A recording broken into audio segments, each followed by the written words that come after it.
এক সময় কাশীপুরে এক রাজা ছিল, যার নাম ছিল রাজা বিম্বিসার।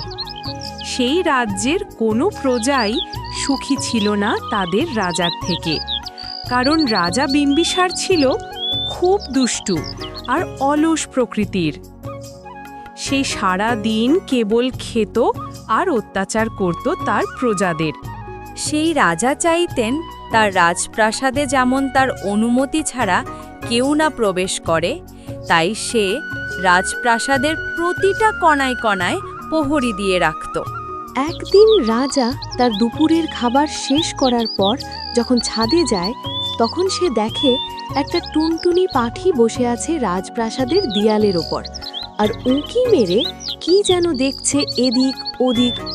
রাজা সেই পাখিকে দেখে খুব রেগে যায় এবং পাখিকে বলে, তোর এত বড় সাহস, আমার অনুমতি ছাড়া আমার রাজপ্রাসাদে উঠেছিস, আবার আমার চোখে চোখ রেখে হাসছিস। সেটা শোনার পরেও টুনটুনি পাখিটা কেবল হেসে হেসে দেখতে থাকে রাজা বিম্বিসারের দিকে। সেটা দেখে রাজা আরও বেশি রেগে যায় আর রাগের মাথায় বলে, এই ছোট্ট একটা টুনটুনি পাখি হয়ে আমাকে দেখে হাসছিস? দাঁড়া, তোর মজা দেখাচ্ছি। এই বলে রাজা প্রহরীদের ডাক দেয় আর আদেশ দেয় সেই টুনটুনি পাখিকে মেরে ফেলার। তারপর প্রহরী এসে একটা লাঠি ছুঁড়ে টুনটুনি পাখির থেকে, কিন্তু টুনটুনি পাখি হেসে হুড় করে উড়ে দিল সেই জায়গা থেকে এবং সামনে থাকা একটা গাছের ওপর গিয়ে বসল। টুনটুনি পাখি খুব রেগে গেল, কারণ তার সেই লাঠি লেগে ডানার একটা পাখা ছিঁড়ে যায়। টুনটুনি পাখি রেগে বলে উঠল, ওরে অহংকারী রাজা, আজ কোনো কারণ ছাড়াই তুই আমার পাখায় আঘাত করলি তো? একদিন আমি তোকে কাপড়হীন করে ছাড়ব।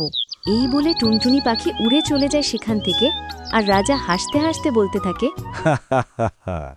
এইটুকু একটা টুনটুনি পাখি হয়ে সে কিনা আমাকে, অর্থাৎ রাজা বিম্বিসারকে কাপড়হীন করবে।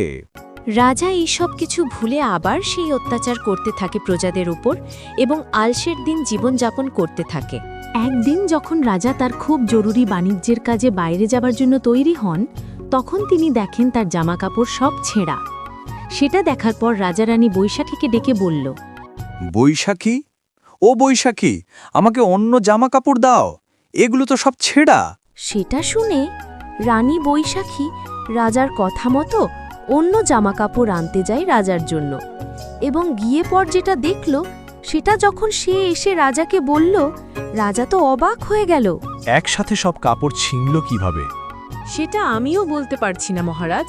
ঠিক তখনই কথাবার্তার মাঝে রাজার চোখ যায় জানালার দিকে এবং রাজা দেখে সেই কিছুদিন আগের টুনটুনি পাখিকে।